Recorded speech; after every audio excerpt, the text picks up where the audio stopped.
इनका सुधार कैसे होगा? बहुत पढ़ लिया शास्त्र, अब शस्त्र की बारी है। झारखंड में एक औरत का वीडियो वायरल हो रहा है, वो कह रही है मेरा बच्चा अल्लाह अकबर कहते हुए शहीद हो गया, इस्लाम के लिए शहीद हुआ है। यही अंतर होता है उनके धर्म की स्त्रियों और हमारे धर्म की स्त्रियों में। वो जिसे शेरनी शेरनी कहते हैं ना, उन्हें असली शेरनी का मतलब नहीं पता है कि शेरनी वाकई में किसको कहते हैं।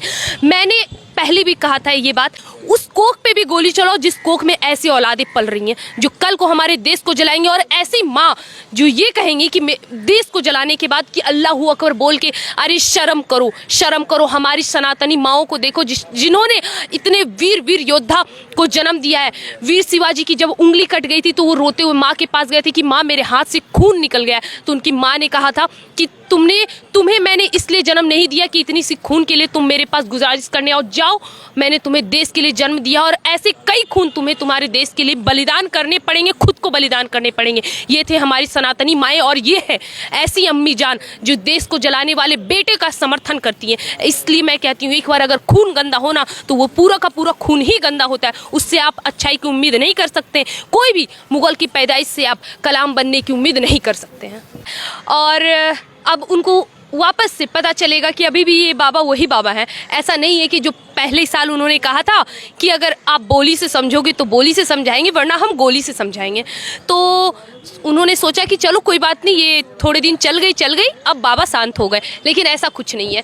उनका बोला हुआ हर एक कानून, हर एक चीज़ समय समय पर लागू होता रहेगा। एक बार तो उन्होंने गलती कर दी है, आज जुम्मे की नमाज ख़त्म हो चुकी है, ऐसा कोई प्रतिक्रिया हमें देखने नहीं मिला और उम्मीद करेंगे आगे भी देखने ना मिले, क्योंकि एक अब्दुल के चक्कर में सब अब्दुल के घर तोड़े जाएंगे। वरना अब पूछिए क्यों?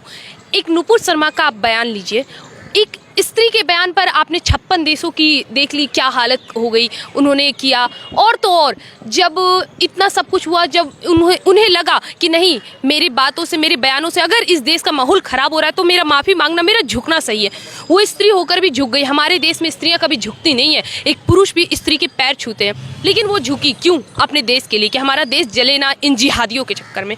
उसके बाद इन लोग का बयान देखिए क्या कहते हैं कि नहीं, हमें माफ़ी से काम नहीं चलाना, हम तो नुपुर शर्मा से मुजरा करवाएंगे। इनकी मानसिकता देखिए। ये तौकीर रजा, ये भी वही उन्हीं में से एक आते हैं जो कहते हैं कि हम 17 तारीख को निकालेंगे अपना जुलूस, उसमें महिला और बच्चे आगे रहेंगे। ठीक उसी प्रकार आपको याद होगा शाहीन बाग में भी उन्होंने महिलाओं को आगे किया। महिलाओं को उन्होंने मेन एजेंडा इसीलिए बना लिया है ना, क्योंकि इनको क्या लगता है कि ये जो हमारे पुलिस लोग हैं वो सिर्फ पुरुषों को मारेंगे, उन पे डंडे बरसेंगे, लेकिन उन्हें ये नहीं पता कि स्त्रियां भी, महिलाएं कांस्टेबल भी होती हैं।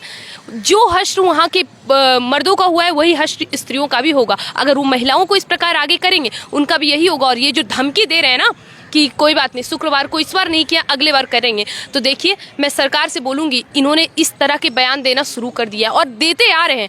अभी भी ये सामने से आपको कह रहे हैं कि ये देश जलाएंगे और आप इन्हें इस तरह छोड़ दें, ये गलती मत करें।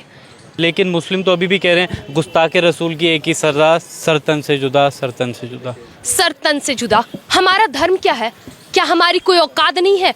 अब मैं एकदम साफ शब्द में ये सवाल पूछूंगी। आपने कहा कि मुसलमान ऐसी प्रतिक्रिया दे रहे हैं। ये भारतवर्ष वही भारत है जहाँ पे एक स्त्री के लिए रामायण हो गई थी, एक स्त्री के लिए महाभारत जैसे युद्ध छिड़ गई थी। क्या आज इस देश के पुरुष हाथ में चूड़ियां पहन के बैठे हैं कि एक स्त्री को झुकना पड़ रहा है इन जिहादियों के सामने, जो कि उन्होंने कुछ गलत नहीं कहा, उन्होंने कुछ गलत नहीं कहा, उन्होंने तो सिर्फ कहा उड़ते हुए घोड़े।